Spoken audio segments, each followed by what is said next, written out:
Adelante, Luis. Un momento, buenas tardes, buenas noches, ¿cómo están? Un saludo especial desde La Plática para cada uno de ustedes. ¿Cómo están este día? Espero que se encuentren muy bien.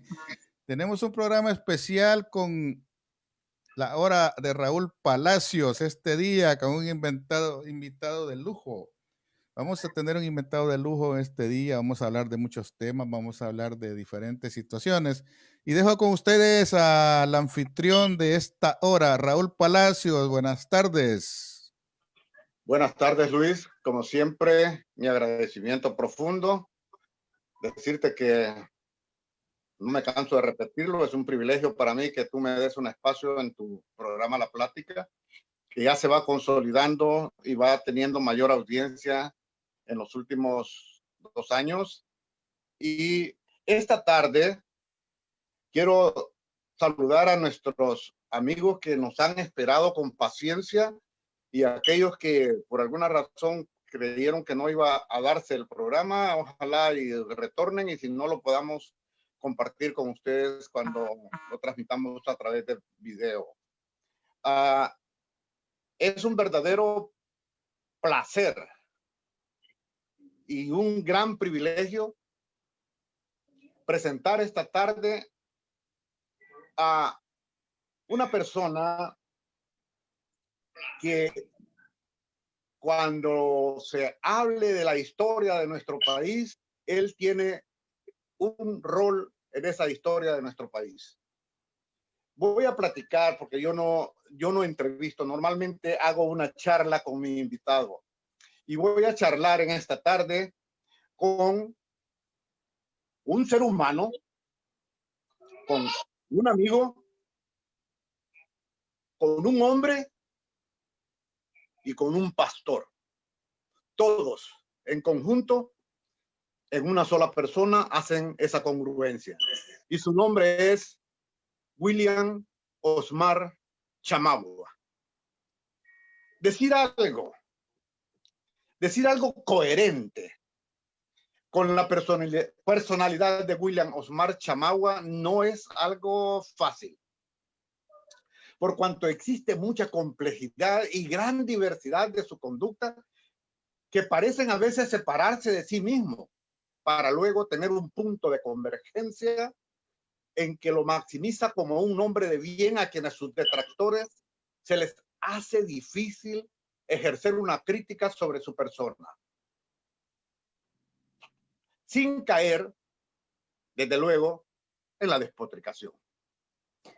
Yo mismo he sido en su momento un crítico acérrimo de su actuar en la política de nuestro país. Jamás en otro aspecto más que en ese. Pero finalmente, a pesar de esas diferencias que tenemos, y como ayer lo manifestara en su discurso pastoral del día domingo, teniendo esas diferencias entre estas dos personas, entre mi invitado y yo, tenemos algunas coincidencias muy fuertes, pero hay una tan importante que es necesario mencionarla. Cuando lo conocí virtualmente, se fue fundamentando de alguna manera. Pero cuando tuve la oportunidad de ir a la ciudad de Washington y conocerlo personalmente, se cimentó y se firmó una verdadera amistad con este señor, al que ya voy a mencionarles algo más de él. Su nacimiento se dio dentro de una familia humilde, pero que fue importante en el municipio del Puerto El Triunfo del departamento de Usulután. Tanto su papá fue alcalde de esa ciudad y su mamá fue alcalde en varias ocasiones, fue reelecta creo que por el Partido Demócrata Cristiano, aunque no estoy muy seguro de ello, me parece que es así.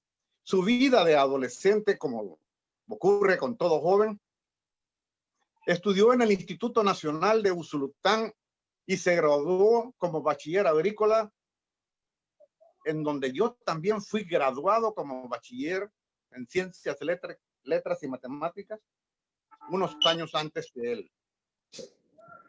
Pero un día, ese joven adolescente decidió, por razones muy especiales, como es la de pretender uno todo el tiempo, como un mecanismo de defensa natural, defender su propia vida.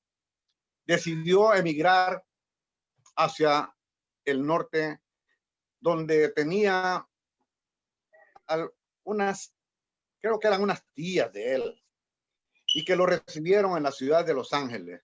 Ese fue su primer paso después de una travesía un tanto difícil y una breve estadía en la ciudad de Los Ángeles con esos familiares. Lo impulsó a viajar hacia Washington, donde tenía también un tío al cual él admiraba mucho y de alguna manera, como lo manifiesta en algún escrito que leí, era su héroe. Y sin embargo, cuando cuando pasa su estancia en la ciudad de Washington, sufre una ligera frustración, pero que no voy a hablar sobre eso.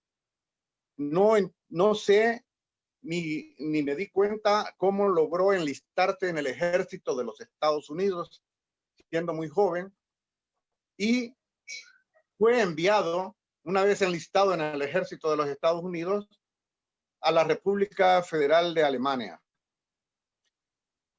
Y allí permaneció durante algún tiempo, y creo que alrededor de unos 3 años, no sé, no recuerdo cuánto, pero regresa a los Estados Unidos de América.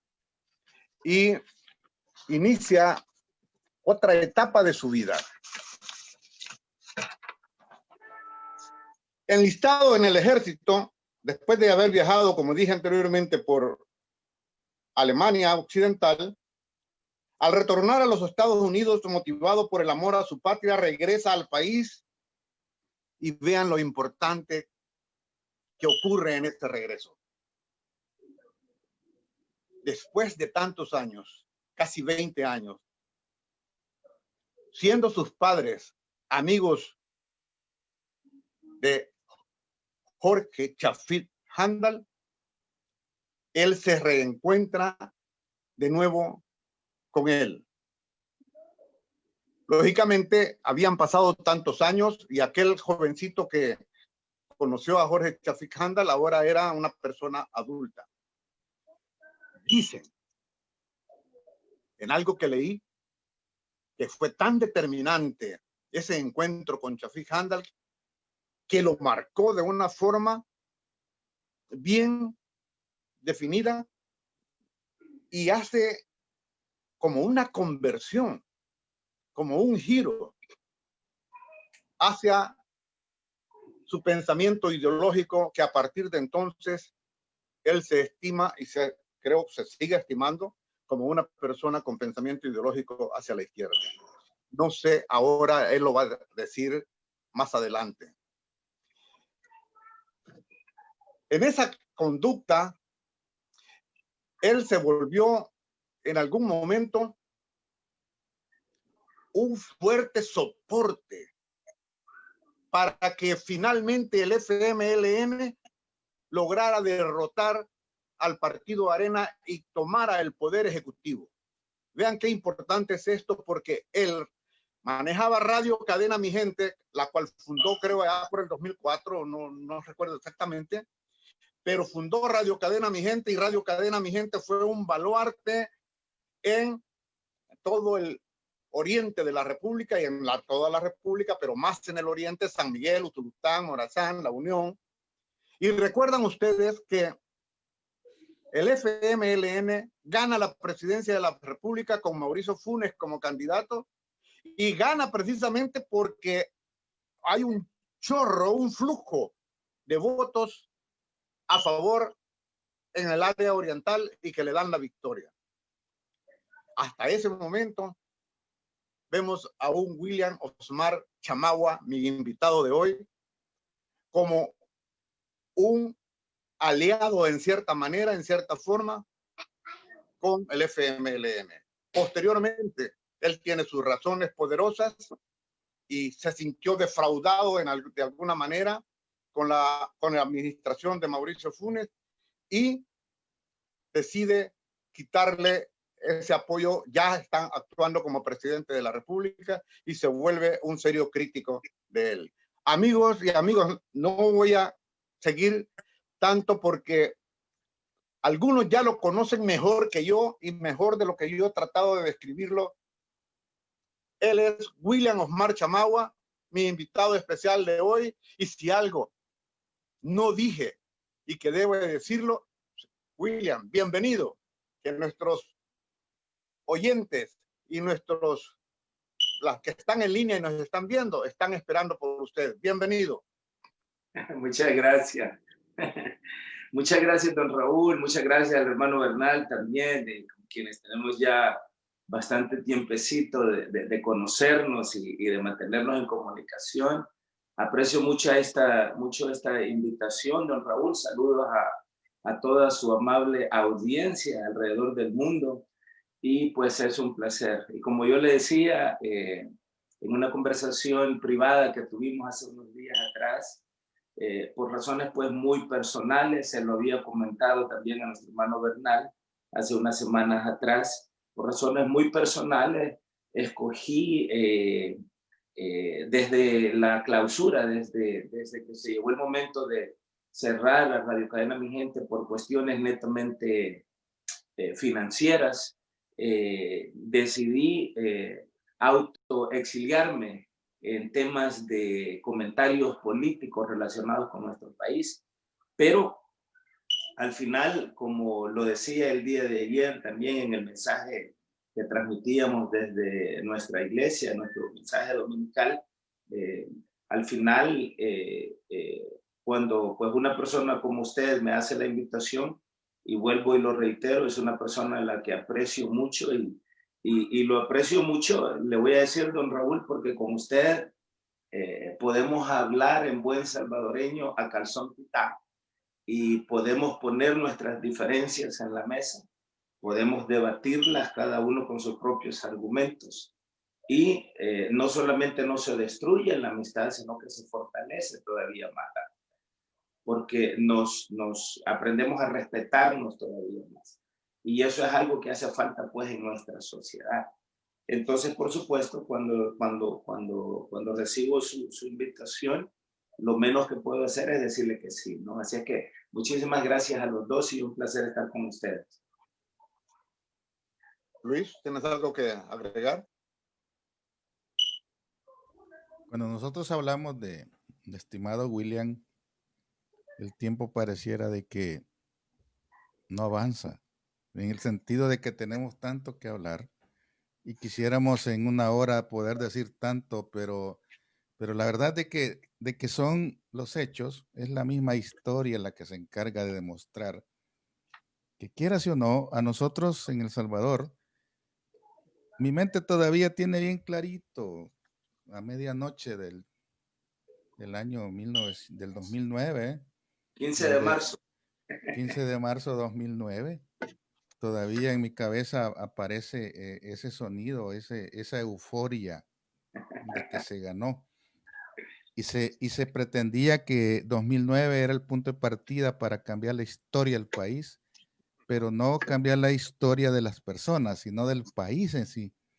Y yo creo de que ese sinsabor de que en realidad se pretendía cambiar el país y no solo personas, yo creo de que ese sinsabor tiene sentido cuando el pastor William aparece en cierto modo desilusionado, pero yo sí pienso de que las personas que aman al Salvador no pueden dejar de pensar en ese Salvador, en ese país, no pueden pensar en un país, ¿verdad?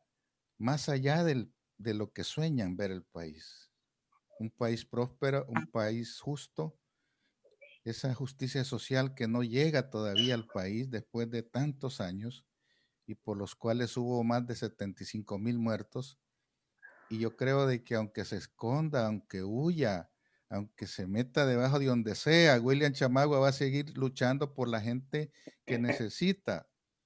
Y aunque él diga, ya no quiero más, no más, Es difícil despegarse cuando tiene un ideal una persona y sabe que su gente está siendo maltratada. Entonces, cuando esa voz de Radio Cadena Mi Gente decide salir del aire, quien perdió en realidad fue la gente más desposeída. Porque aquella gente, yo siempre lo hago en una forma bien coloquial y digo, aquella gente que bajaba al pueblo solo para comprar las baterías Rayovac para ponérselas a su radio porque no tienen ni energía eléctrica en el cantón, esa gente se quedó sin señal, esa gente se quedó sin voz, porque Radio Cadena Mi Gente llegaba a esa gente, donde muchas personas incluso hacían sacrificios para comprar las baterías de su radio porque no había otra forma de comunicarse. Gente que no tiene acceso a internet, gente que no tiene acceso a ver televisión, solo un radio de baterías. Y estaban pegados para escuchar el mensaje diario de aliento, de aguante salvadoreño, vamos, vamos, adelante, dale salvadoreño. Ese grito de aliento se perdió cuando Radio Cadena Mi Gente decide por cuestiones financieras dejar ese vacío. Pero quieras o no, cuando nosotros hablamos y decimos, bueno, no, pues sí es que yo ya me cansé. No quiero. Esa es la peor mentira que William Chamagua puede decir. ¿Me equivoco, estimado William? Si me Sí, equivoco, dígalo al público, ¿eh? sí, no, en realidad no es cuestión de cansancio. Ayer yo basaba el mensaje de la palabra de Dios que transmitimos desde el estacionamiento de nuestra iglesia, porque ya llevamos más de 2 meses por cuestiones de esto de la pandemia reuniéndonos afuera. Y precisamente lo titulaba Llamados a ser la luz del mundo, porque dice la palabra y en el Evangelio según San Mateo, en el capítulo 5, el Señor Jesús hablando a sus discípulos, vosotros sois la luz del mundo. Y yo hacía hincapié en el mensaje que el Señor no dijo, vosotros sois la luz del templo, o vosotros sois la luz de vuestra casa, o vosotros sois la luz de vuestra familia. Él dijo, ni siquiera dijo de la iglesia, él dijo específicamente, vosotros sois la luz del mundo. Y el mundo es el conjunto, explicaba ayer, de todas las cosas que han sido creadas. Y por supuesto que eso incluye a las naciones. Y por supuesto que eso significa desde el punto de vista bíblico y desde el mandamiento divino dado directamente por el mismo Señor Jesucristo, que la iglesia está supuesto a alumbrar, y cuando estamos hablando de luz, estamos hablando de verdad, porque la verdad y la luz son sinónimos, son hermanos gemelos, son sinónimos. Estamos hablando de verdad, entonces la iglesia está supuesta a alumbrar o a hablar verdad dentro de todas las áreas que incumben a la vida humana. Eso incluye a las naciones, eso incluye no solamente la reunión, la religión, incluye los temas políticos, los temas de gobierno, los temas de salud, los temas de educación, en fin, absolutamente todo. Entonces, en ese sentido, no nos podemos cansar porque en la palabra o desde el servicio a Dios, a través de su pueblo o a través de su iglesia, no hay retiro. Es decir, el retiro que nos espera es la muerte en las manos del Señor, porque como decía el apóstol Pablo, para mí el morir es ganancia y el vivir es Cristo, porque estamos hablando, una vez que entramos en una relación con Él, estamos hablando de la eternidad que comienza no en la eternidad, sino que comienza en este mundo presente. Entonces, yo no me he cansado, es decir, sería mentiroso como usted lo decía, hermano, decir que me he cansado. Lo que ha pasado es que, como lo dice el libro de Eclesiastés, es el libro que escribió el rey Salomón, en el capítulo 3, hay tiempo para todo. Hay tiempo para reír, tiempo para llorar, tiempo para nacer, tiempo para morir. Hay tiempo para ir a la fiesta y hay tiempo para ir a endechar. Endechar quiere decir que es al velorio, al entierro de los muertos. Hay tiempo para todo. Entonces yo me pasé alrededor de 15 años sin tener un descanso, por decirlo así, desde el 2004, que fue cuando comenzó el proyecto. Muchas gracias por la reseña histórica, mi querido don Raúl. En realidad ese encuentro lo tuve con Shafik Handal en el 2003. Mis padres siempre fueron de la oposición en El Salvador, aún en tiempos de la dictadura militar. Yo estoy infinitamente agradecido con el Señor de los cielos por muchísimas cosas, pero entre ellos estoy profundamente agradecido porque hasta el día de hoy me ha regalado la presencia de mis padres. Mi padre, Ramón Chamagua, tiene ya 88 añitos de edad. Mi madre está por cumplir 82 años. Viven en Soyapango, bendito sea el Señor. Todavía tienen la casa en la que yo crecí, en Puerto del Triunfo, en el departamento de Sultán. Y ellos siempre fueron de la oposición. Mi padre fue alcalde de Puerto del Triunfo, ganó la alcaldía en 1970. Imagínense ustedes, en tiempos de la represión militar, bajo la bandera del PDC de Duarte, no del PDC de Rodolfo Parker. Y de Duarte no de 1984, sino de Duarte de 1970, de 1972. Yo conocí a Duarte siendo un niño, porque como mi papá era el alcalde, en su campaña política en el 72, cuando él fue primeramente candidato a la presidencia, y llegó, y conocí a Duarte cuando era niño, a Víctor Manuel Ungo, a Shafik, a toda esa gente de la vieja guardia de la Unión Nacional Opositora. Es decir, mis recuerdos de niño es andar en las calles con los jóvenes, pintando la pescada, pintando la propaganda con engrudo, ahí en los postes de luz, en las casas, etc.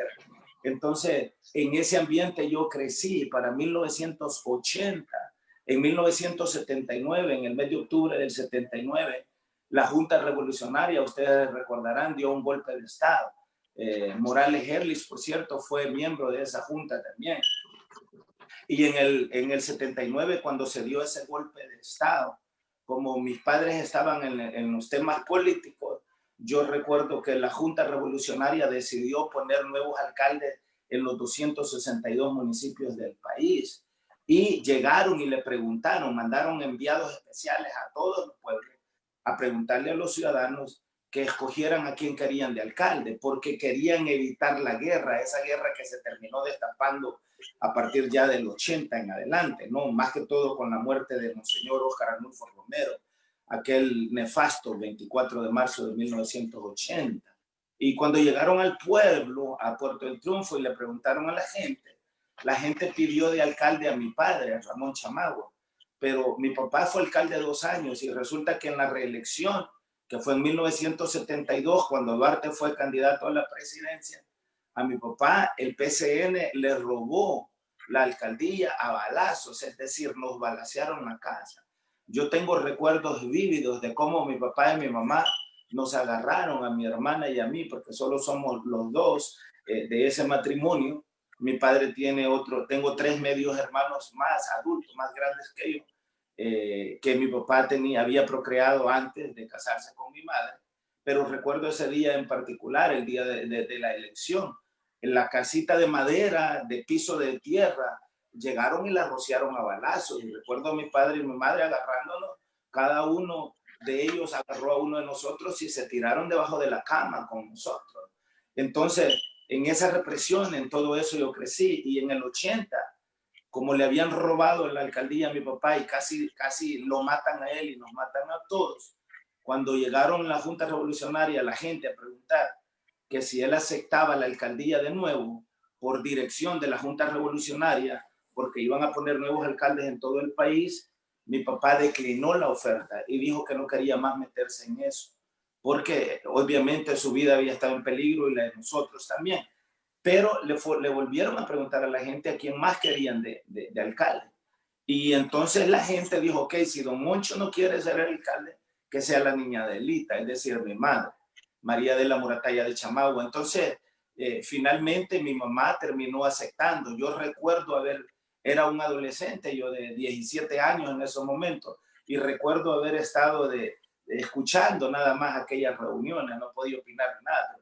Allí estuve, fui testigo de eso. Y mi mamá aceptó y en el 1980, si no recuerdo mal, en el mes de febrero, nombraron alcaldesa a mi mamá de Puerto del Triunfo, la Junta Revolucionaria. Y mi madre terminó siendo alcalde 12 años, toda la guerra de 1980 al 92, ella fue alcalde de Puerto El Triunfo. Para 1992, cuando se termina la guerra, mi mamá, precisamente se termina la guerra y mi mamá pierde la alcaldía. Cuando el FMLN se constituye en partido político en el 1994, para ese momento yo ya no estaba en el país. Yo precisamente por esas cosas, igual me buscaron, me amenazaron de muerte la Guardia Nacional y las fuerzas opresoras, y mis padres contrataron a un coyote que me sacó mojado y terminé en Los Ángeles, California, después de una travesía de un par de semanas, ¿no? Pero para el 1994, cuando el FMLN se convierte en partido político, mi mamá mis padres se unen al FMLN desde su nacimiento, porque el PDC dejó de ser el PDC de Duarte y ahora el PDC se convirtió en otra cosa. Entonces se pasan ellos al FMLN y hasta el día de hoy mis padres son de hueso bien duro del FMLN, y mi mamá eventualmente gana de nuevo la alcaldía, ahora ya con el FMLN. Entonces ella estuvo un periodo con el FMLN de 3 años en la alcaldía de Puerto El Triunfo. Y es de ahí donde viene la relación de ellos con gente como Chafik Handar. Y en el 2003, cuando yo regreso a El Salvador a ver a mis padres, solamente fui por 5 días, y ustedes saben que 2 de esos días se la lleva uno viajando de aquí para allá y el otro viajando de allá para acá. Estuve allá 3 días y mis recuerdos de niño le dije a mi mamá, mire, ¿y qué fue de Chafik? Les pregunté a ellos. Mi mamá se puso a reír y me dijo, ¿querés verlo, hijo? Y le digo, mire, sería extraordinario verlo.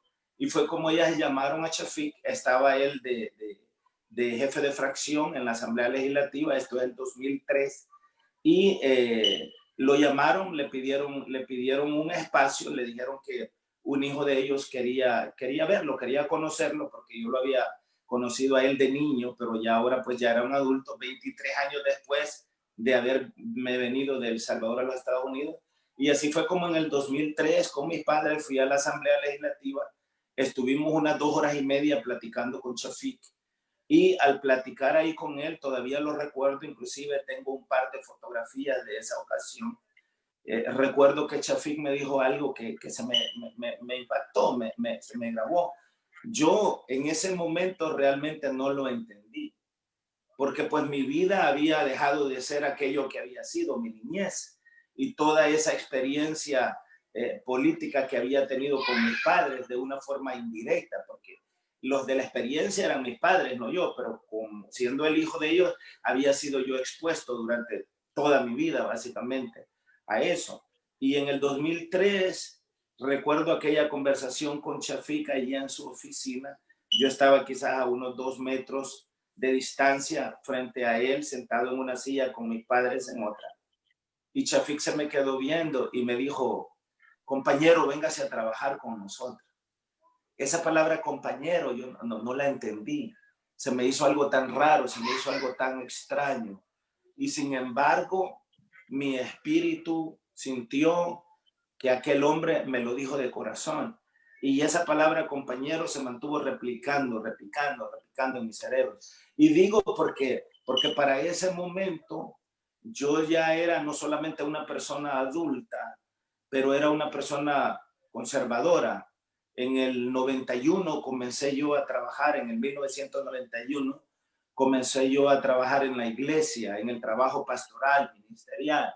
Y como ya ustedes saben, la iglesia en términos generales es conservadora. Pero aparte de eso, en 1985, después de haber conseguido mi residencia, después de haber estado en California, estuve 2 años en la universidad estudiando inglés, que por cierto fue una tremenda bendición en aquel momento, porque la ciudad de Van Nuys, California, porque vivía en el Valle de San Fernando, en la ciudad de Van Nuys, una calle muy famosa por ahí, que no sé si ustedes la conocen, que se llama Delano Street, que pega con la Van Nuys Boulevard. Vivía en esa Delano Street, en un apartamento con unas tías mías, con 2 tías mías. y que por cierto me daba el lujo de dormir en el suelo, pero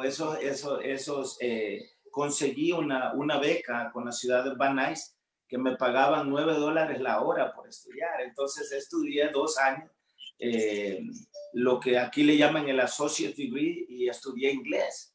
Entonces, para cuando conseguí mi residencia, de inmediato fui, apliqué, pasé todos los exámenes para ingresar al ejército de los Estados Unidos, pero eso tampoco es una casualidad, hubo una razón por la cual hice eso. Lo único es que ya me tomé demasiado tiempo aquí hablando yo solito.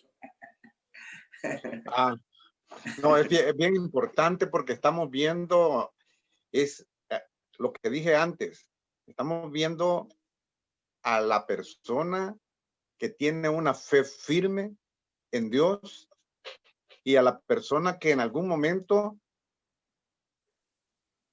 tomando en consideración que usted dice que no hay algo que se mueva si no es por la voluntad de Dios.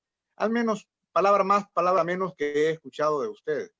Y entiendo de que usted sigue los designios que Dios le ha designado a usted. Por eso, cuando el día de ayer lo escuchaba, casualmente no fue que yo entré y me encontré en vivo con su servicio dominical, pastoral. Y se me quedó algo que usted manifiesta. Usted dice que hay que hablar con la verdad y que toda la verdad sirve para sacar a la luz toda la oscuridad. Correcto. Usted dijo el día de ayer que la internet está llena de conspiración y de sombra. Así es. Es decir, de oscuridad. Y que es nuestro deber no descansar en nuestro trabajo de denunciar a los conspiradores. Palabra más, palabra menos, cumpliendo así con nuestro trabajo social por la humanidad. Todos somos llamados a ser la luz del mundo. Correcto. Eso manifestó el día de ayer. Cuando estoy escuchando lo que acaba de mencionarnos, yo tenía ya en agenda algunas preguntas, pero ya las respondió usted en su participación anterior. Pero dígame algo que yo quiero saber específicamente. ¿Qué le motiva a usted a seguir el servicio pastoral dentro de lo que usted cree? Su fe religiosa, cómo se fundamenta y por qué decide llegar a ser un guía. Fíjese que el tema del servicio pastoral no es un tema que el ser humano realmente escoge. Es decir, si usted me diese a mí la opción de escoger entre ejercer el servicio pastoral o dedicarme a mi vida personal, en lo humano, sin pensarlo 2 veces, le diría, mire, don Raúl, yo prefiero mejor dedicarme a mi vida personal. Sin embargo, el tema del servicio pastoral es ya un tema que literalmente tiene que ver con cosas que están fuera de este mundo, tiene que ver con el tema de lo sobrenatural. La palabra de Dios es espíritu. Dice el Evangelio según San Juan en el capítulo 4 y verso 24 que Dios es espíritu. Cuando estamos hablando de un espíritu, estamos hablando de un ser que es incorpóreo, no tiene cuerpo como nosotros. Dios no tiene brazos, Dios no tiene piernas, no tiene boca, Él no habla, no tiene necesidad de comer, ni de dormir, ni de despertar, ni de nada de esas cosas. Nosotros somos seres humanos, somos seres físicos, somos seres emocionales, somos seres espirituales. Tenemos un espíritu que es el aliento de vida que originalmente la Biblia expresa, Dios puso en el hombre, el aliento de vida, el espíritu de vida en nosotros. Entonces, cuando estamos hablando de las cosas de Dios, todo lo que tiene que ver con Dios es espíritu. La palabra de Dios es espíritu, la Biblia es espíritu. La Biblia, un ser humano no debería de leerla como que está leyendo un periódico, como que está leyendo un paquín, porque no lo va a entender, no funciona de esa manera. Y la Biblia, para poder ser entendida, tiene que ser revelada por el mismo Espíritu de Dios. Si el Espíritu de Dios escoge no revelarle la palabra a una persona X, no se la va a revelar. Por eso es que mucha gente no la entiende. Porque agarran la palabra con antagonismo, agarran la palabra con arrogancia, altanería, altivez, y todas esas cosas son aborrecidas por el Espíritu de Dios. Entonces, yo fui bautizado por el Espíritu de Dios. Cuando estamos hablando del Espíritu de Dios, estamos hablando de lo que ustedes a lo mejor han escuchado mencionar o referirse a la gente como el Padre, el Espíritu Santo. Dios es un solo Dios. En el libro de Deuteronomio, en el capítulo 6 y versículo 4 está lo que los judíos llaman el Shema. Y esta palabra dice, oye, oh Israel, Jehová vuestro Dios, Jehová uno es. Entonces, en eso está basado toda la ley, todos los profetas, absolutamente todas las cosas. De hecho, el primer mandamiento es amarás al Señor tu Dios con toda tu mente, toda tu fuerza, toda tu alma, todo tu corazón y a tu prójimo como a ti mismo. En esos dos mandamientos se cumple toda la ley. Entonces, Dios es espíritu.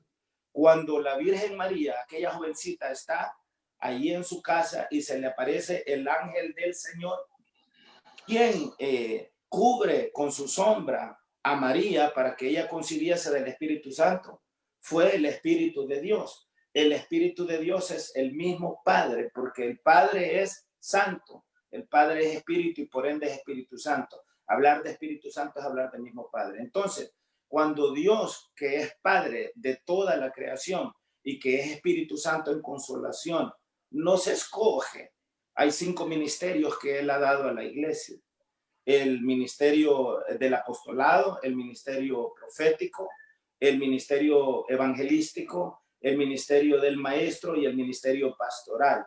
Esto es Dios, estos son los 5 pilares que sostienen la iglesia de Jesucristo en la tierra.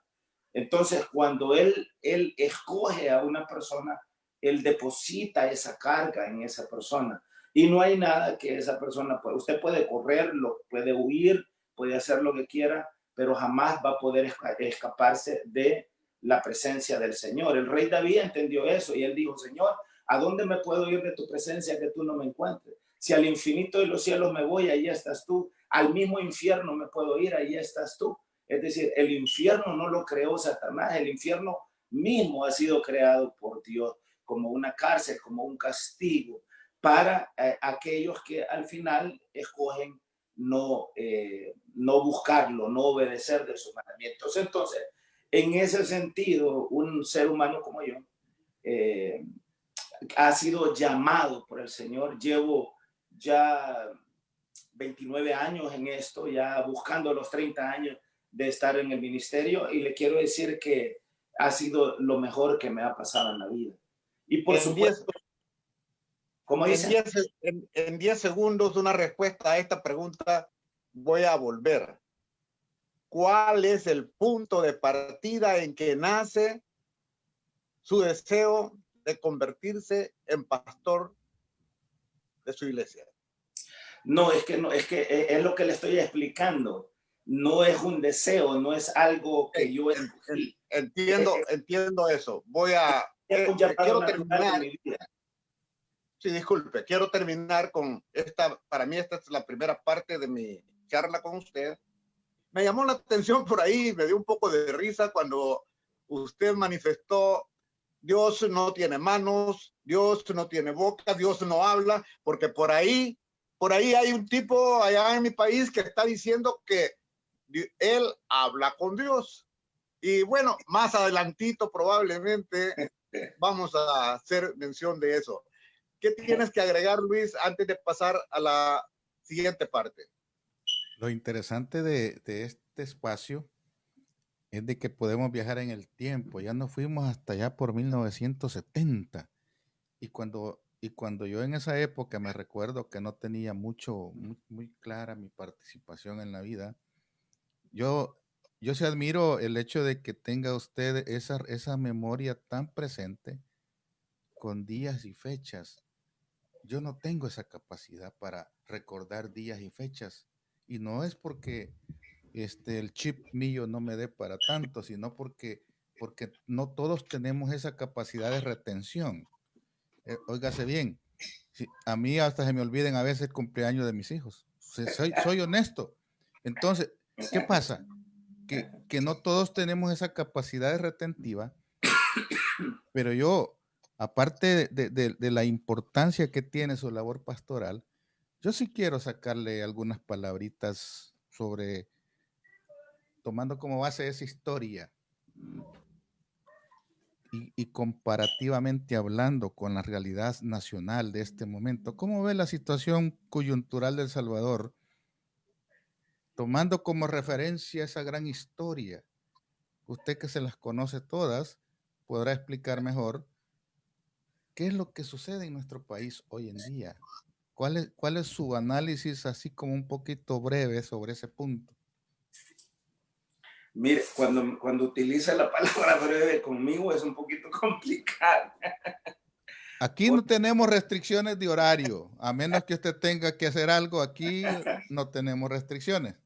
Porque de alguna manera, ya sea que esté en el tema del evangelio o en el tema de lo político, siempre aflora el predicador en mi persona, ¿verdad?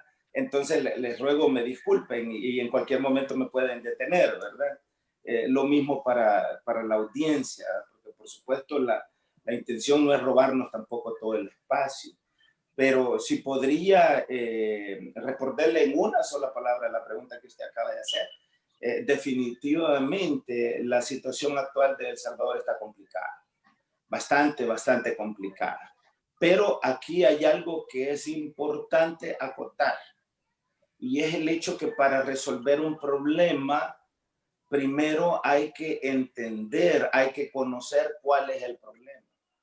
Porque si nosotros vamos a shoot from the hip, como dicen en inglés, ¿verdad? Es decir, nos vamos a agarrar la pistola como aquella caricatura de Tex Tucker que veía cuando yo era un niño, el sheriff cuatro plumas, y me voy a agarrar la pistola y voy a disparar. Lo estoy haciendo sin conocimiento. Y si una persona va a agarrarse a la pistola y va a disparar en la coyuntura actual, simple y sencillamente va a decir, la culpa es de Bukele, el actual presidente. Pero es importante que para que nosotros seamos correctos en nuestro análisis, en honor a la verdad, es importante que desentrañemos, es decir, que esos nudos ciegos que han sido puestos en el camino, los soltemos para que veamos, que tengamos una óptica de la realidad, no de lo que a mí me gusta o lo que a mí no me gusta, sino qué es lo que realmente sucede. El país está complicado, yo creo que el país está en peligro, hay una realidad en pequeño parecido a lo que está pasando en Estados Unidos. En Estados Unidos llevamos desde el 2015 y ustedes dos, al igual que mi persona, vivimos en Estados Unidos desde el 2015. Llevamos escuchando a un hombre llamado Donald Trump sembrando odio y sembrando división en este país. Estados Unidos es un país, una potencia mundial que está muy complicada, mucha violencia por todos lados, muchas protestas en medio de toda esta pandemia relacionadas con el tema del racismo. Por supuesto, aquí los problemas son un tanto diferentes que los que son en El Salvador, pero así como el presidente de los Estados Unidos lleva ya los últimos 5 años, no solamente los últimos 3 y pico de años que él lleva de presidente, sembrando odio y división, desafortunadamente, y aquí me atrevería yo a decir que juega un papel importante la juventud del presidente, estoy hablando del presidente Bukele. Creo que la juventud en este caso equivale a inexperiencia, a falta de conocimiento. La palabra de Dios dice que de los ancianos es la sabiduría y de los jóvenes es la fuerza. Él es una persona joven y por eso es que ustedes lo ven tratando de controlar la situación a base de fuerza. ¿Cuál es la fuerza que está utilizando? La Fuerza Armada, la Policía Nacional Civil, la PNC, producto precisamente de acuerdos a los que llegaron las izquierdas y las derechas en El Salvador, después de 12 años de haber producido alrededor de 100,000 muertos de nuestros hermanos y hermanas y de haber expulsado a 3 millones de nosotros, de los cuales nosotros somos parte en todo el mundo. Y de ahí nace, de esos acuerdos nace la PNC, que hoy es una fuerza armada que está utilizando el actual presidente por causa de su misma juventud, que en este caso es sinónimo de ignorancia de muchas cosas y que está realmente llevando por un camino que no es el correcto al país, ¿verdad? Entonces, pero como vuelvo y les repito, seríamos nosotros mentirosos si le echamos toda la culpa al presidente Bukele. Es importante entender la razón por qué ha pasado. Y de ahí viene el tema de la historia. Recuerden, y esto lo hemos escuchado toda la vida por todos lados, aquel que olvida su historia la vuelve a repetir. Y lo que ha pasado es que en el caso del presidente Bukele, él no solamente ha olvidado la historia, es que él no conoce la historia de El Salvador. Él no conoce la historia. Y es por eso que el 9 de febrero llegó a la Asamblea Legislativa a meterse con el ejército. Es decir, a mí me trajo recuerdos reales porque yo los viví. Es decir, yo viví los golpes de Estado. Les hablaba de los años 70. Es decir, yo viví, aunque era un niño, cómo le quitaron la elección, porque José Napoleón Duarte ganó la presidencia en 1972. Yo fui testigo ocular como el coronel Arturo Armando Molina, a base del ejército, de las balas, de los golpes, de la represión, le quitó la presidencia a Duarte. Recuerdo todavía aquellas enormes manifestaciones en todo el país, en San Salvador, las cantidades de muertos por todos lados. Recuerdo lo que pasó en 1977, cuando Duarte fue expulsado a Venezuela, estuvo exiliado allá por 5 años. Y en 1977 el coronel Claramont, a quien conocí también, porque por lo mismo mis padres eran los líderes de ahí, de Puerto del Triunfo, y en las campañas políticas todos estos políticos de nación llegaban al pueblo. Entonces conocí al coronel Claramont y recuerdo, porque yo mismo, ya era yo un niño de 15 años, anduve pues haciendo propaganda con la Unión Nacional Opositora y recuerdo cómo de la misma manera le robaron la presidencia al coronel Claramont. Entonces, cuando no se conoce la historia, se vuelve a repetir porque todo es un ciclo, todo es una serie, todo es un morir. Y uno de los más grandes errores que el actual presidente está cometiendo es precisamente, yo diría, no ignorar, porque usted no puede ignorar algo que no conoce, pero desconocer la historia. Y el presidente debería de esforzarse en tratar de entender y tratar de conocer. Y ahí yo les comento algo bien rapidito. Yo salí de El Salvador, fui expulsado, básicamente uno de esos 3 millones de salvadoreños que fue expulsado en 1980.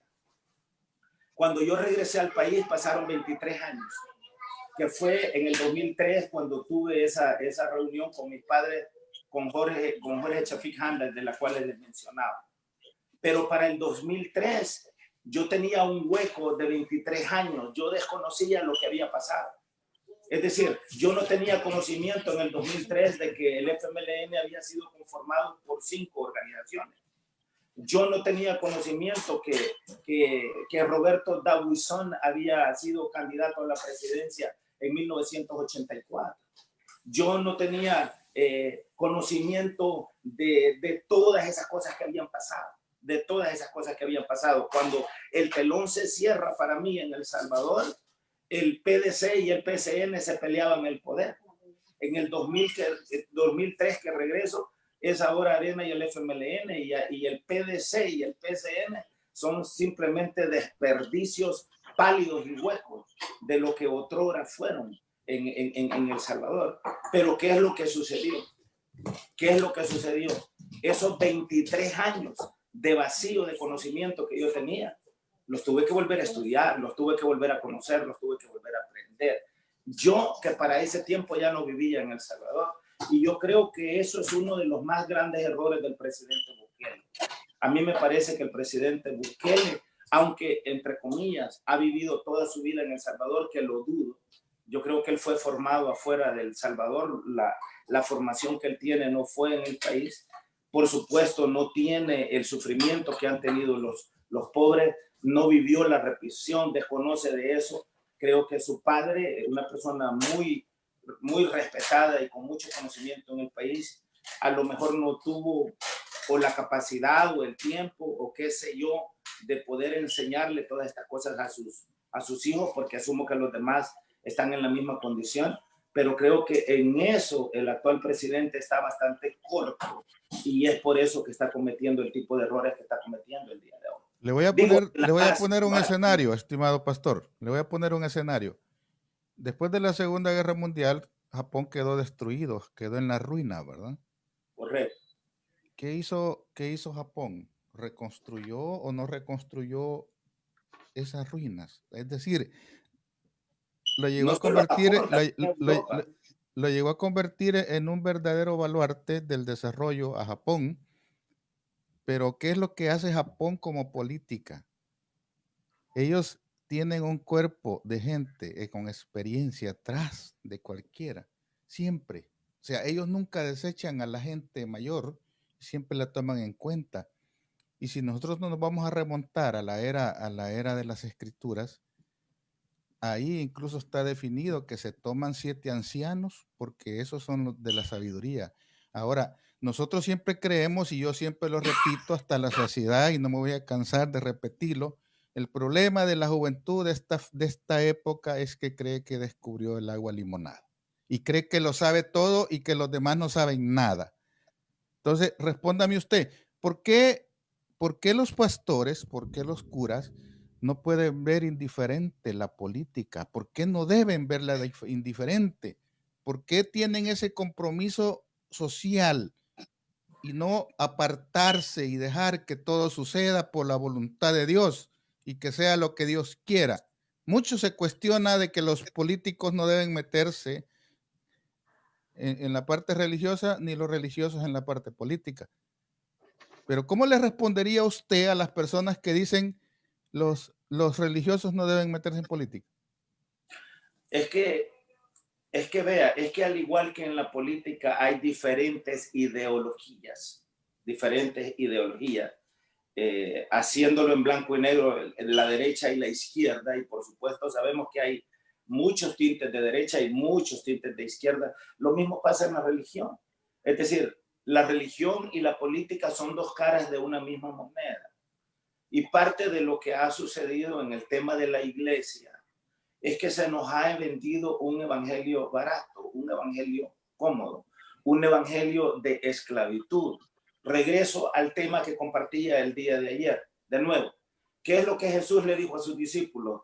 Vosotros sois la luz del mundo. ¿Y qué es el mundo? ¿Qué es el mundo? El mundo es la humanidad. El mundo son las naciones. El mundo son los países. El mundo es la educación. El mundo es la salud. De hecho, en la antigüedad, ¿quiénes fundaron las universidades? Las universidades fueron fundadas por la iglesia de Jesucristo. Los primeros discípulos, los creyentes de la iglesia primitiva, ellos fundaron las universidades. ¿Por qué? Porque mi pueblo, como dice el profeta Oseas, fue destruido porque le faltó conocimiento. Cuando nosotros estamos hablando de Dios, estamos hablando de conocimiento. Dios es conocimiento. Él es el génesis, el principio y el final del conocimiento. Entonces, en ese sentido, la iglesia moderna lo que más le hace falta es conocimiento. Y le han enseñado a la gente, como decía yo en los últimos 2 domingos, que con venir a un templo, a una reunión y gritar amén, gloria a Dios y aleluya, que con eso es suficiente para llegar al cielo. ¿Por qué? Porque cuesta que la gente quiera aprender. A la gente no le gusta aprender. A la gente no le gusta estudiar. A la gente le gusta no solamente que le den el bocado en la boca, sino que a la gente le gusta que sean otros los que hacen las cosas. A la gente le gusta que sean otros los que se arriesguen a que los maten, los que se arriesguen a que los insulten, a que los vilipendien. Vean el ejemplo del Señor Jesucristo. ¿Cuál es el ejemplo del Señor Jesucristo? ¿Cuál fue el pecado del Señor Jesús? A la gente evangélica o a la gente cristiana no le gusta escuchar estas cosas. Pero ¿por qué mataron al Señor Jesús? ¿Por qué lo mataron de la forma más vil, más grosera, más violenta, jamás inventada por el ser humano? Lo mataron de esa manera por razones políticas. ¿Cuáles fueron las razones políticas? Que los del concilio de Sanedrín, los que gobernaban, los famosos doctores de la ley, creían que el Señor les quería quitar el poder. Y Herodes creía que Jesús quería ser el rey de Israel, y ya Israel tenía un rey, Herodes. Entonces, por razones políticas, por razones de poder, por eso lo mataron. ¿Y cuál fue el pecado del Señor? Darle de alimentar a los pobres, a los hambrientos, sanar a los enfermos, sanar a los cojos, sanar a los ciegos, sanar a los mudos, sanar a los sordos. Ese fue el pecado del Señor Jesucristo, multiplicar los panes, multiplicar los peces. Ese fue el pecado. Eso les causó, les generó odio. Eso les generó desprecio y eso les generó todo eso que los llevó a que llevaran al Señor, valga la redundancia, a la cruz del Calvario, ahí en el Gólgota. Entonces, las cosas no han cambiado nada. ¿Qué dice Hebreos 13, capítulo 13 y versículo 8? Dice, Jesucristo es el mismo de ayer, de hoy y por los siglos.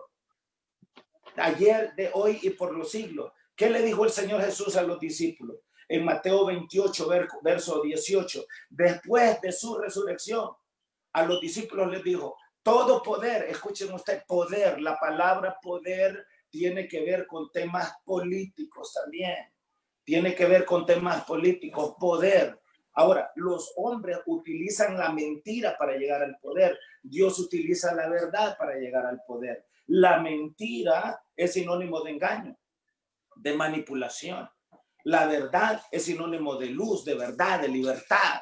Entonces, cuando el Señor le dice a los discípulos de Mateo 28, 18, todo poder me es dado en el cielo y en la tierra, por tanto, ir y hacer discípulos, vea lo que les dice, de todas las naciones, comenzando desde Jerusalén, Por eso es que lo que hablaba ayer, Mateo 5, el Señor les dijo a los discípulos, vosotros sois la luz del mundo. ¿Por qué? Porque al mundo los llamó a convertir a las naciones. Nosotros llamamos iglesia a una congregación de 10 personas, de 20 personas, de 50, de 100 personas, de 1000 o de 10,000. El Señor llama iglesia a las naciones. Cada nación es una iglesia para el Señor. Pero esa palabra es demasiado revolucionaria para la mayoría de creyentes porque se nos ha vendido un evangelio esclavizante, comenzando con el tipo de evangelio que la Iglesia Católica, con el poderío militar y económico de los reyes de España, trajo 500 años atrás a esta tierra. Entonces, todavía no logramos liberarnos de la religión, de esa religión esclavizante que nos enseñó decirle al patrón santo, el santo patrón. Cada año, cada pueblo en El Salvador celebra a su santo patrón. Mire usted, celebra a su santa patrona. Ese evangelio vulgar, ese evangelio esclavizante, ese evangelio mentiroso, lo sigue creyendo nuestra gente. Aún aquellos que dejaron, entre comillas, de seguir ese tipo de evangelio, lo siguen practicando en las iglesias por así llamadas protestantes, porque todavía no alcanzamos a liberarnos. ¿Y todo por qué? Porque no estamos dispuestos a lo que siempre he dicho, aprender, desaprender y reaprender. Yo me siento muy orgulloso y me siento muy agradecido de mis padres. Me siento pero súper orgulloso de haber nacido en El Salvador. Muy orgulloso. Y me siento orgulloso de la educación y del ejemplo que me dio mi padre y mi madre los primeros 18 años de mi vida, porque después me tocó librarla a mí solo por allá. Por supuesto que esa base, esa experiencia, ese conocimiento, esa educación que me dieron fue mi plataforma, mi fundación, la que me ha llevado hasta el día de hoy. Antes de darle la palabra a Raúl, estimado pastor, yo solo quiero hacer un paralelo. Mire, hay mucha gente que yo la catalogo como fanática, ¿verdad? Y que aplaude todo aquello que haga el presidente de Salvador. Y esa gente es bien vista por los fanáticos mismos.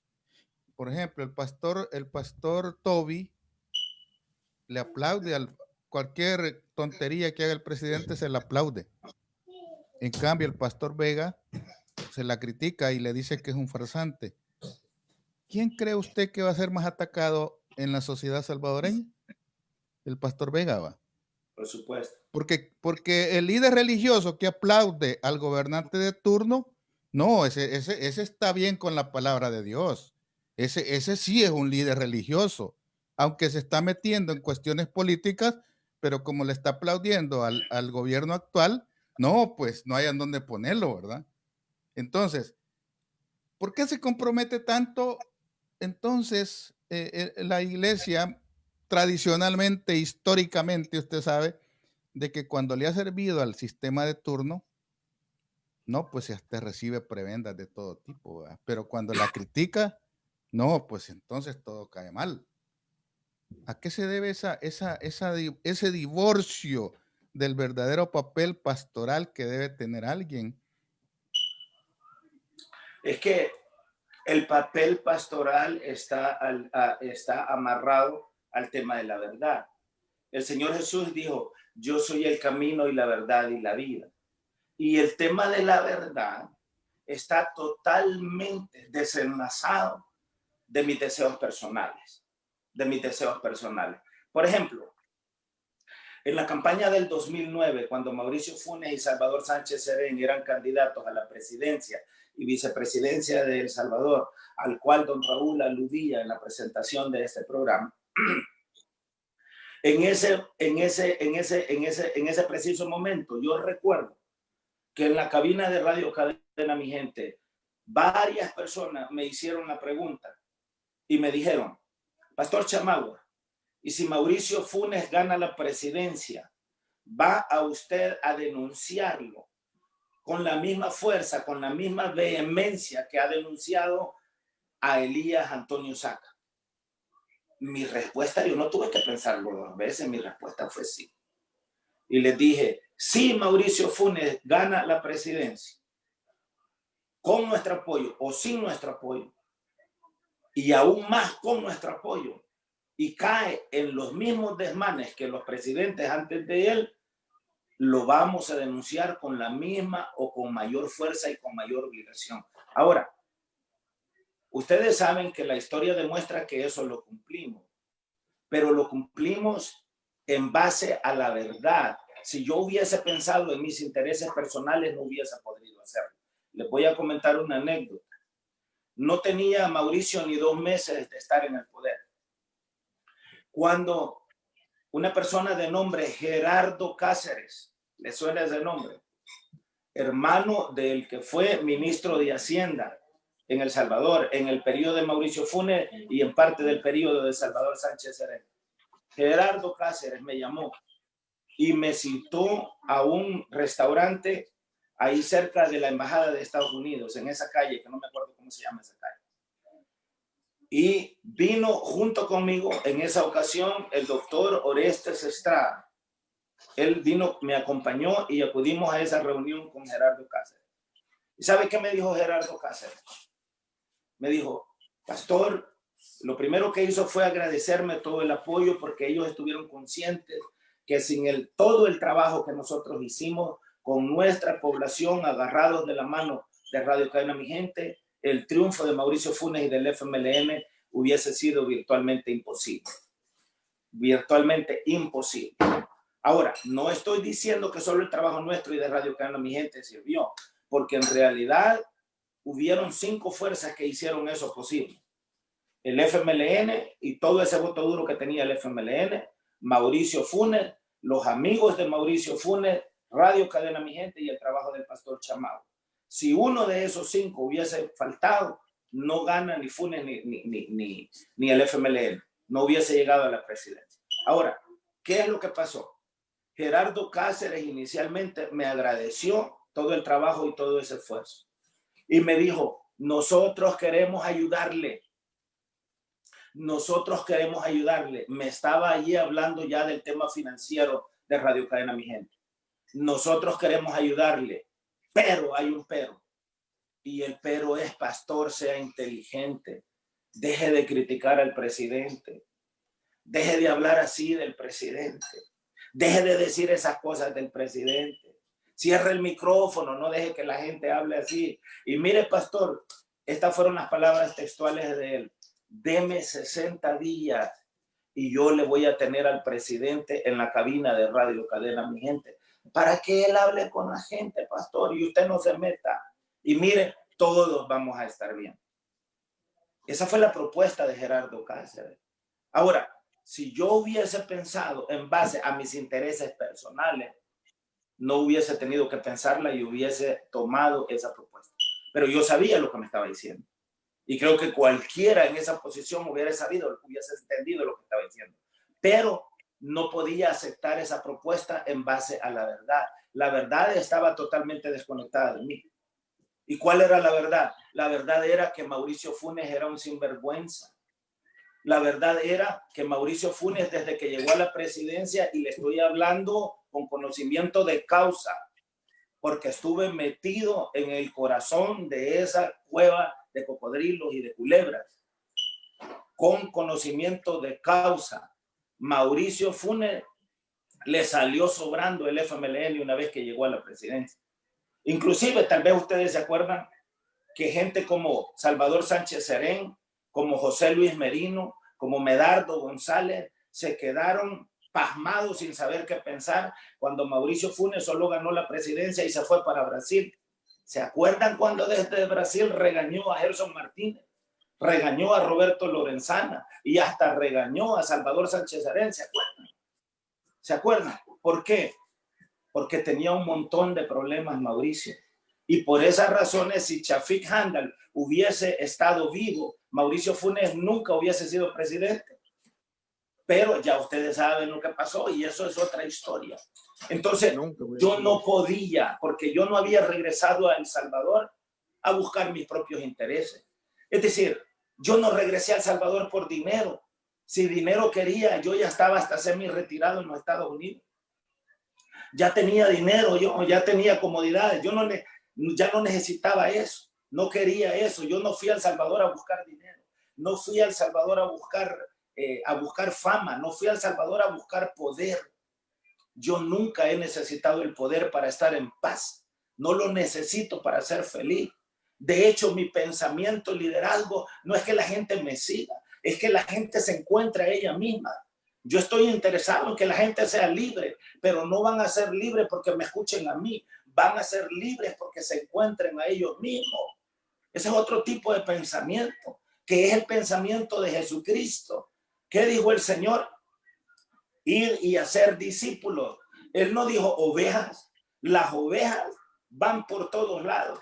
El presidente Bukele tiene millones de ovejitas siguiendo, pero las ovejas son llevadas mudas al matadero. El Señor Jesús no quiere ovejas, quiere discípulos, hombres y mujeres libres de pensamiento, hombres y mujeres con un entendimiento correcto de lo que es la realidad de la vida y la realidad en la que ellos y sus familias están hundidos. Entonces, de nuevo, la verdad está totalmente en otro plano diferente al personal. Entonces, yo creo que desde el Evangelio, una de las cosas que se nos pide es precisamente hacerle honor a la verdad, que no tiene nada que ver con las cosas personales de nadie, y que creo que allí es donde muchos caen en error, porque también para hacerle honor a la verdad es importante ser hombres y mujeres de carácter. Estimados amigos, estamos conversando con el hombre, con el amigo, con el pastor William Osmar Chamagua.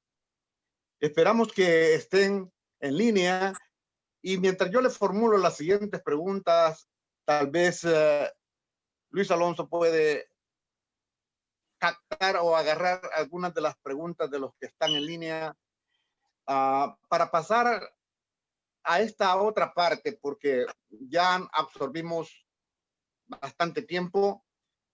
Voy a sugerir a mi amigo el pastor que las preguntas, que sus respuestas sean un poquito más breves para dar más tiempo y poder formular las otras preguntas que vienen adelante y las preguntas que posiblemente nos transmita Luis Alonso.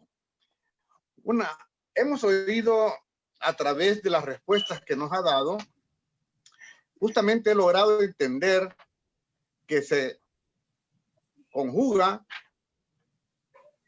al mensaje pastoral, o sea, que se conjuga la palabra de Dios cuando usted está hablando bajo ese título. Y al mismo tiempo resulta la persona cuando hace da sus respuestas en el aspecto político. Yo quiero específicamente preguntarle si usted ha estado en el último año, lo que va del año, siguiendo la coyuntura en nuestro país y cómo hemos visto la conducta del actual presidente de la República, Nayib Bukele, que observamos en él que hay evidencias de pretensión de formar un nuevo Estado, creando una nueva constitución política y derogando la actual que contiene artículos férreos, que no hay otra forma más que con un golpe de Estado para desconocer a la Asamblea Legislativa y desconocer al Poder Judicial y crear una nueva constitución. Esa es la única vía que queda, porque la actual constitución admite reformas, mas no admite su derogación. Y para hacer reformas constitucionales se necesita que la actual Asamblea Legislativa convoque a una Asamblea Constituyente y que la próxima Asamblea Legislativa ratifique la convocatoria de la actual. Y eso requiere 2 periodos para llegar a una Asamblea Constituyente. Es bien difícil, no se puede cambiar de acuerdo a los artículos férreos que existen. La única vía es un golpe de Estado y eso es lo que estamos observando. Quiero preguntarle, William, ¿usted cree que la conducta manifestada o expresada a través de hacer oportunismo político con la pandemia o el COVID-19 y sumado a la tormenta Amanda, emitiendo y gobernando por encima de la Asamblea Legislativa y por encima del Poder Judicial con la Corte Suprema de Justicia y específicamente la Sala de lo Constitucional?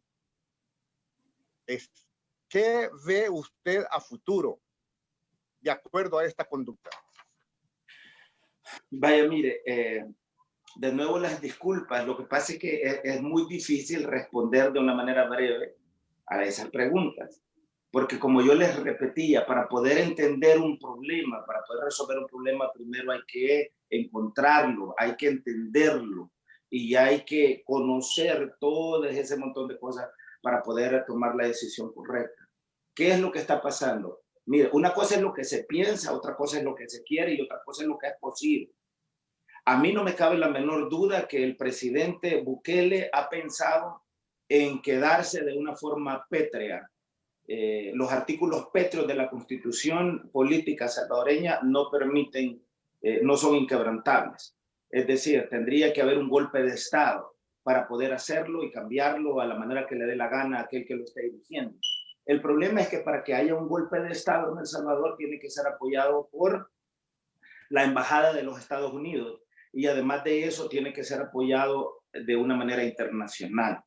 El presidente Bukele, a mí no me cabe la menor duda que ha pensado y que ha querido dar un golpe de Estado, porque su juventud no le permite entender lo que son los temas de la democracia. Ahora, con eso no quiero decir que la democracia se ha practicado en El Salvador, porque no se ha practicado la democracia. La democracia es libertad de prensa, la democracia es libertad de pensamiento, es libertad de expresión, es tener acceso a todas las cuestiones más básicas de la vida humana, cosa que no se ha dado en El Salvador. Ha habido una democracia de nombre, bajo Arena, bajo el FMLN, pero no es cierto. Radio Cadena Mi Gente estuvo ahí 15 años y no, no se le permitió participar en la democracia, inclusive fue ahorcada, fue ahogada de una forma escandalosa.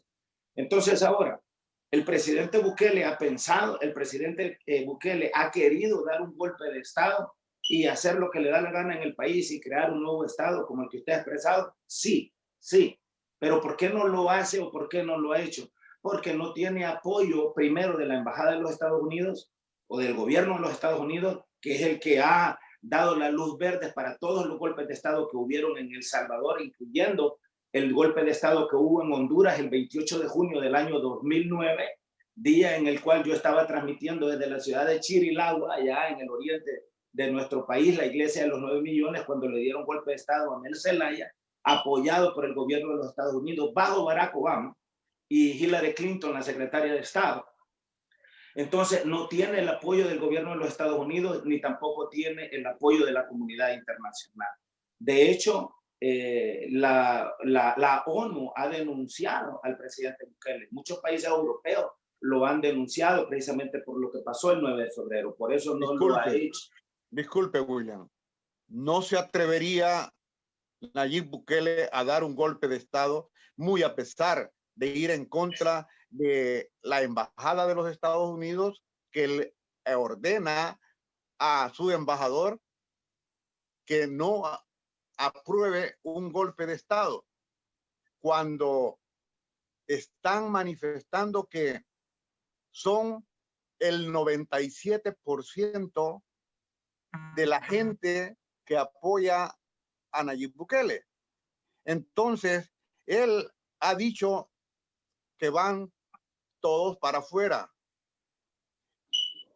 en las próximas elecciones, pero en verdad está buscando el control total de la Asamblea Legislativa para nombrar después magistrados.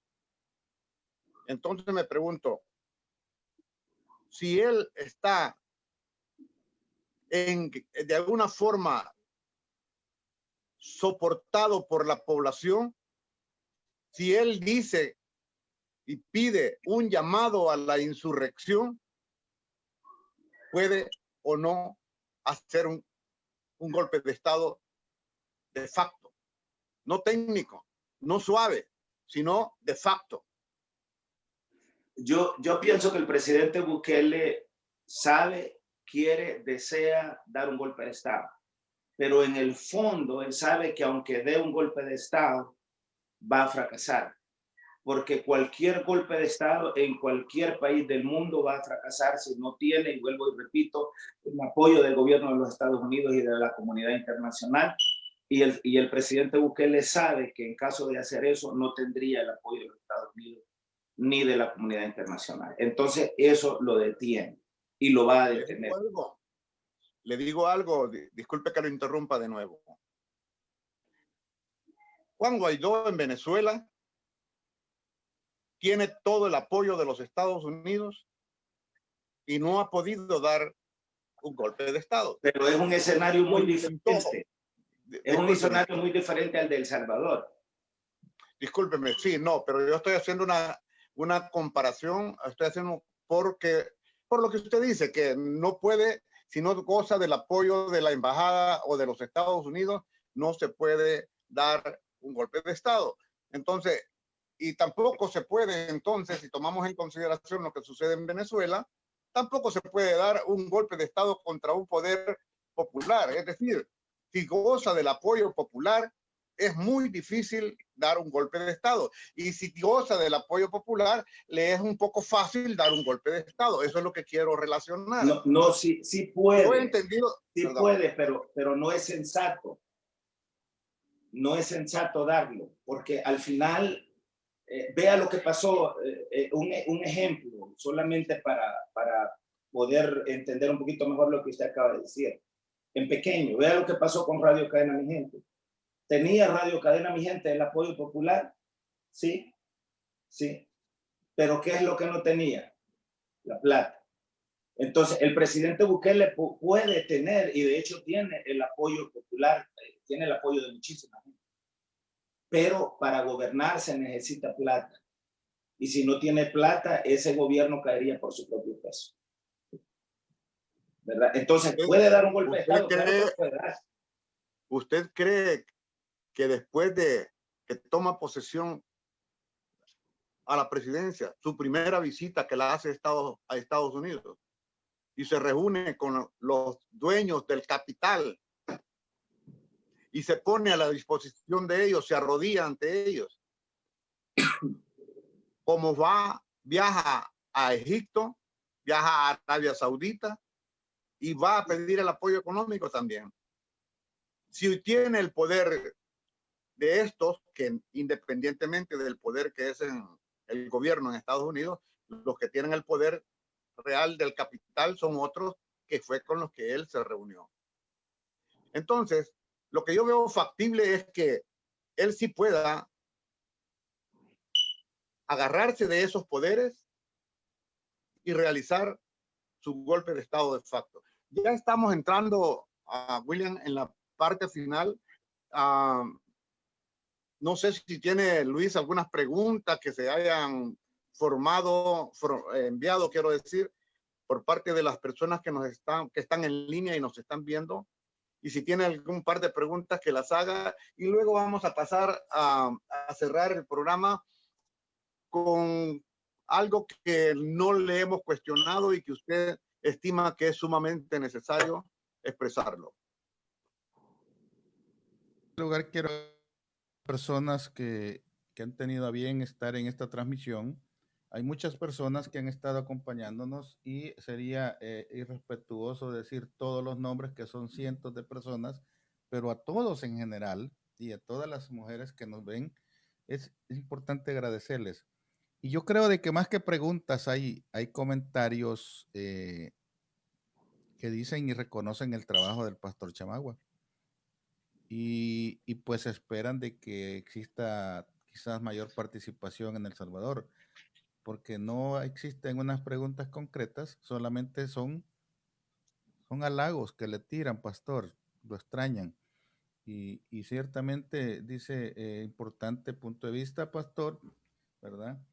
El más dundo de ese cargo es el más difícil, dice.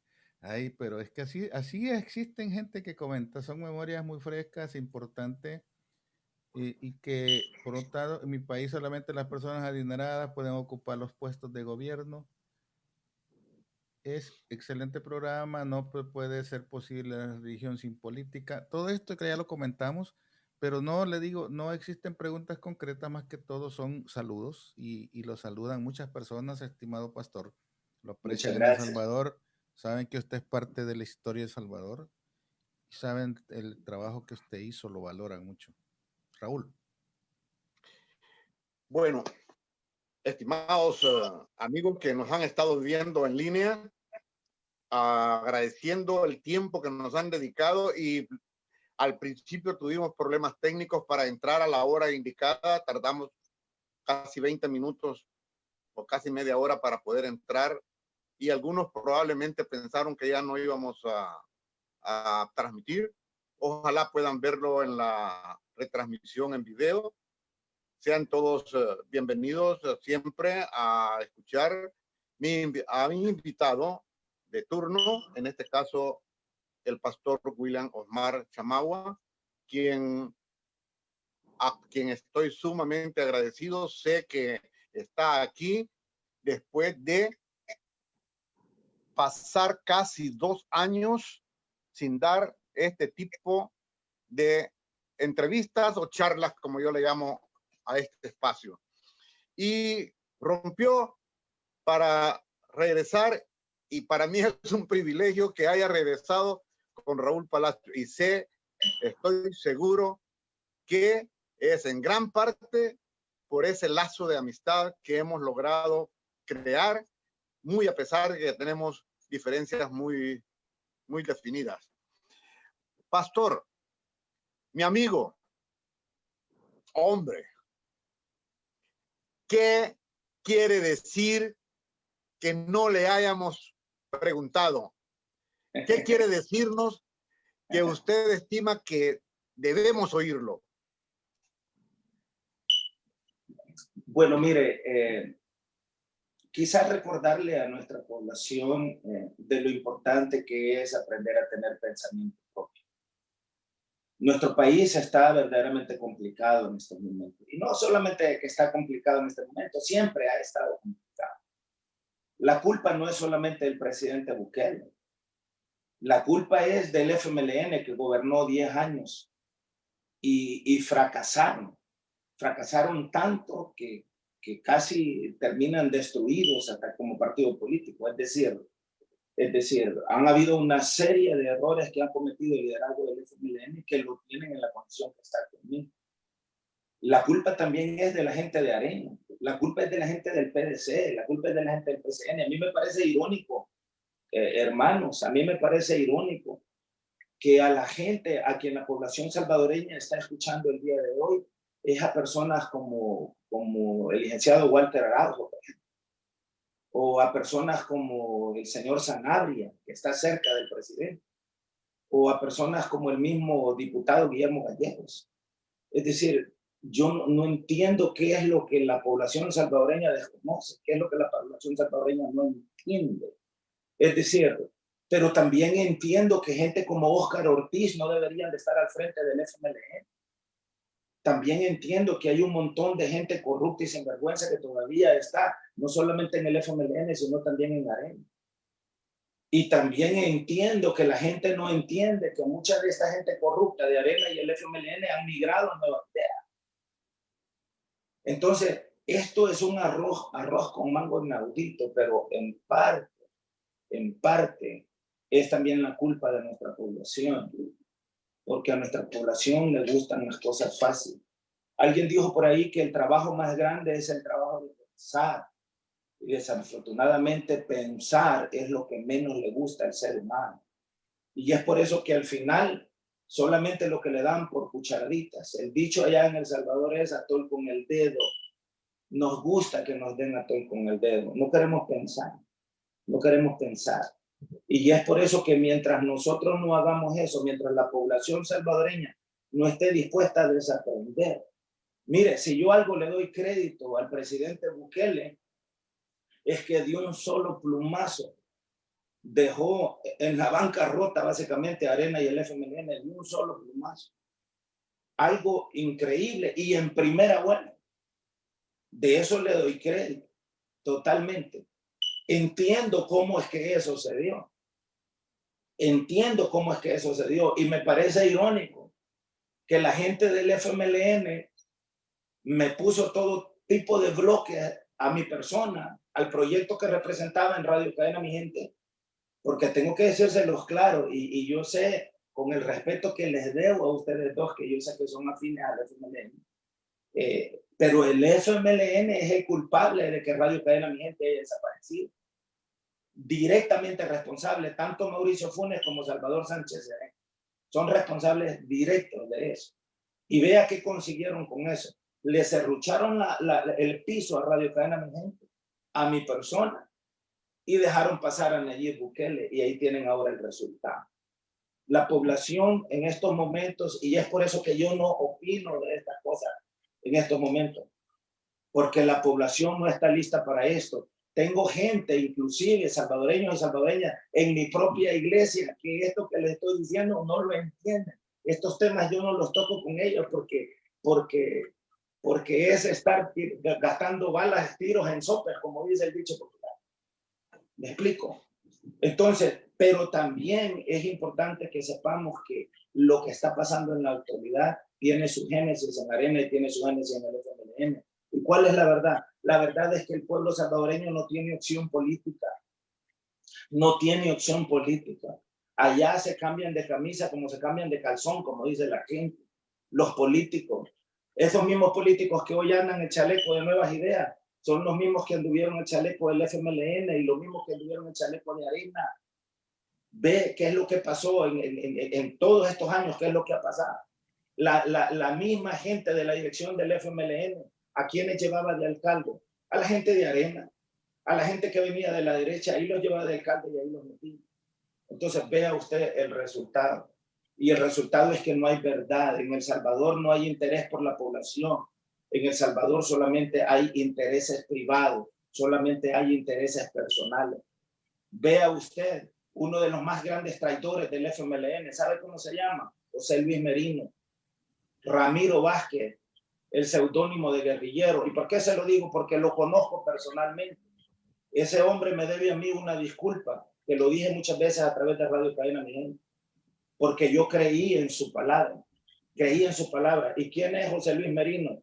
Uno de los financistas de Nayib Bukele. Nayib Bukele es presidente, con muchos millones de Alba Petróleos que los manejó el FMLN a través de José Luis Merino. Nayib Bukele es presidente con mucha plata que le metió Enrique Rice, el señor ministro de Trabajo, el señor Castro, es una de las cuotas del señor Enrique Rice. Eso jamás se lo va a decir el presidente Bukele a la gente que lo sigue, porque ni le interesan ni saben quiénes son, desconocen la trayectoria. Entonces, hay un montón de cosas sucias detrás de la cortina que la gente no sabe. Y por eso es que yo he dejado de opinar de estas cosas, porque mis opiniones ofenden, porque mis opiniones caen mal, y porque la verdad de las cosas es que yo no creo que nuestra actual población salvadoreña en general, estoy hablando en términos generales, esté lista para escuchar estas cosas.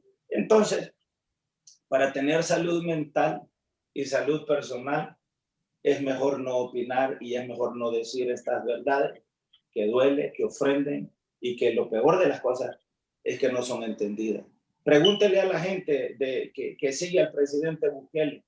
Pregúntele, ¿saben ustedes quién es don Enrique Rice? Pregúntele si saben quién es José Luis Merino. Pregúntele si saben quién es Rolando Castro. Pregúntele si saben quién es Fito Salum. Pregúntele si saben quién es Javi Simán. Pregúntenles por qué el presidente se ha peleado con todo el mundo, hasta con la UCA. Pregúntele a la gente que sigue al señor presidente si sabe cuál es el historial de la Universidad Centroamericana. Pregúntele por qué la misma Universidad Centroamericana le está pidiendo a la Asamblea Legislativa que busquen la manera de destituir a este presidente. Eso es increíble, increíble. La Universidad Centroamericana no es Johnny Wright. La Universidad Centroamericana no es Rodolfo Parker. No es Arena, no es el FMLN. Es una institución que goza de un prestigio increíble a nivel nacional y a nivel internacional. Y lo está haciendo. Pero ¿entiende la gente eso?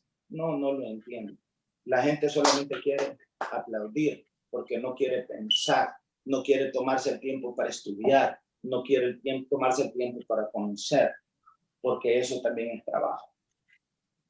Hay un Estimados importante, amigos, perdón, Raúl, disculpa, Raúl. Amigos, Raúl, disculpa. Estimados amigos, de nuevo, nuestro agradecimiento profundo para todos ustedes, los que estaban en línea, para aquellos que nos puedan escuchar cuando se retransmita este programa, La Hora de Raúl Palacios, gracias al patrocinio o a la gentileza de la plática conducida por Luis Alonso Bernal.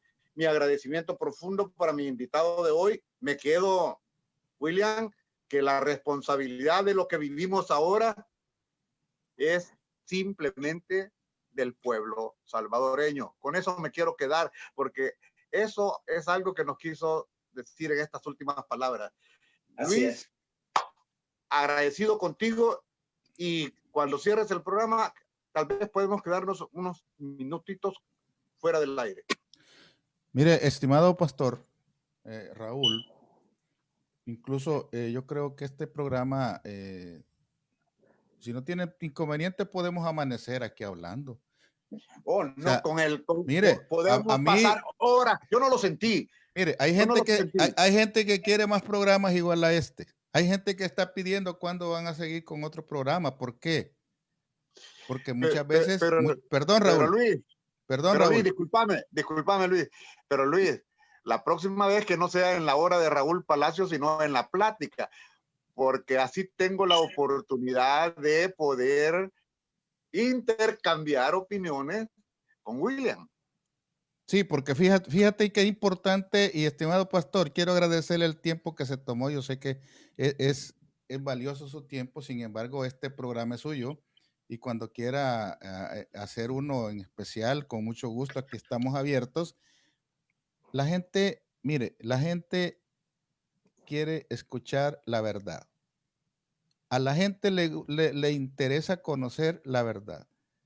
Y estamos hablando de la mayoría de la población, no estamos hablando de un puñado del 24% de la población.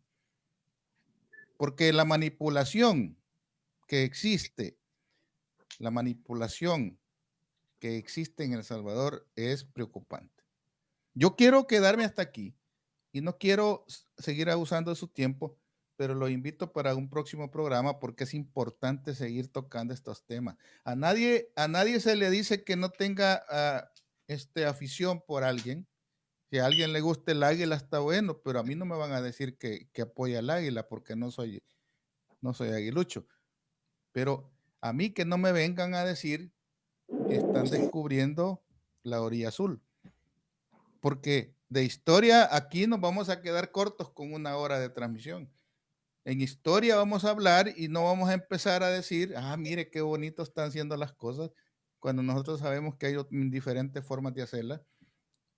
Y es triste, a mí me duele El Salvador, estimado pastor. Es triste porque usted tiene más conocimientos que yo. Y dígame si alguna vez en la historia de El Salvador se ha visto tanta miseria de gente pidiendo en las calles comida. Solo para que cierre el programa, le dejo este espacio y el saludo final a toda la gente que nos tiene la amabilidad de escucharnos, pastor. Pues muchas gracias a los dos. La verdad es que agradezco el espacio, saludamos a toda la audiencia, aquellos que están de acuerdo y aquellos que no están en desacuerdo. Y solamente lo mismo de siempre, ¿no? Invitarles a aprender, desaprender y reaprender. Porque al final no debemos de ser ovejas toda la vida. Debemos de convertirnos en discípulos para convertirnos en líderes y lideresas de nuestra patria, de nuestra familia. Porque eso es lo único que va a poder salvarnos. Eso es lo único que va a poder salvarnos. Aprendamos a ser objetivos en el análisis. El presidente Bukele se equivoca cuando a él la única gente que le gusta, hay 2 grupos de personas que a él le gustan: los serviles y aquellos que lo pasan alabando y aplaudiéndolo. Todos los demás son enemigos y eso no es verdad. Yo en lo personal soy una persona de libre pensamiento. Soy una persona que me gusta cerciorarme por cuenta propia de cómo en verdad son las cosas. Pero eso no debería de hacerme enemigo del presidente. Yo no soy amigo del presidente Bukele. Lo conozco personalmente. Estuve en mis años en Radio Cadena Mi Gente. Lo tuvimos a él en varias ocasiones en la cabina de la radio. Tuve reuniones personales, privadas con él. No soy enemigo de él. Soy una persona que no está de acuerdo con muchas de las decisiones que él toma, pero eso no me hace enemigo de él. Y considero que el presidente Bukele debería de aprender a ver las cosas de otra manera. Por ejemplo, la cuenta de Twitter de Radio Cadena Mi Gente, él la bloqueó hace muchos años. Cuando era alcalde de San Salvador la bloqueó, porque Radio Cadena Mi Gente fue crítica a su gestión como alcalde, no a su gestión como persona. A mí no me interesa la vida personal de las personas, cada uno va a dar cuenta de Dios por eso. Pero cuando estamos hablando de, entre comillas, servidores públicos, ese ya es otro tema y ese ya es otro campo, el cual cuando una persona es un servidor público, entonces se expone para el escrutinio público. Entonces, si algún consejo podría darle al presidente, es que tiene que aprender a lidiar con todo tipo de pensamientos y a darle la bienvenida a todos los pensamientos, porque no todas las críticas, mis críticas en contra del presidente Bukele, por ejemplo, no son dadas con malas intenciones. Yo no lo hago con el sentido de que la gente ya no lo quiera, que lo destruya, no nada de eso, sino en el sentido de que mejore. A mí, como salvadoreño, me conviene que el presidente Bukele, el actual presidente de nuestro país, tenga éxito, porque si él tiene éxito, el país va a tener éxito. Yo quiero saber en dónde está el tren, pues, que dijo que iba a construir, en dónde está el aeropuerto allá en la Unión, en dónde están todo ese montón de cosas bonitas, en dónde está todo eso. no existe. Entonces, a mí me gustaría que cuando dé esas conferencias que da a través de Facebook Live, que no solamente hable él, que se deje cuestionar, que deje preguntar y que invite a gente con pensamiento libre a que le haga las preguntas que le tenga que hacer, porque lo que él dirige y lo que él administra no le pertenece, nos pertenece a todos y por lo tanto todos tenemos derecho de saber. Así es que ojalá y entendiera que gente como mi persona no somos enemigos, ¿verdad? No somos enemigos. Y tampoco somos amigos, pero hay que ser honestos, no somos amigos. Pero somos conciudadanos que queremos un mejor futuro y un mejor presente para nuestra patria. Así que muchísimas gracias a los dos por este espacio y este tiempo y abrazos fraternos a toda la gente que ha estado conectada también con nosotros. Muchas gracias, amigos de la plática. Este fue la hora de Raúl Palacios. Gracias por su atención y nos vemos en la próxima, que será pronto. Cuídense mucho. Buenas noches. Gracias a todos por su sintonía. Esta fue la plática. Saludos de nuevo, estimado Raúl, estimado Pastor. Mucho gusto. Nos veremos Ya en estamos próxima fuera del ocasión. aire. Gracias, estimados. Mucho gusto.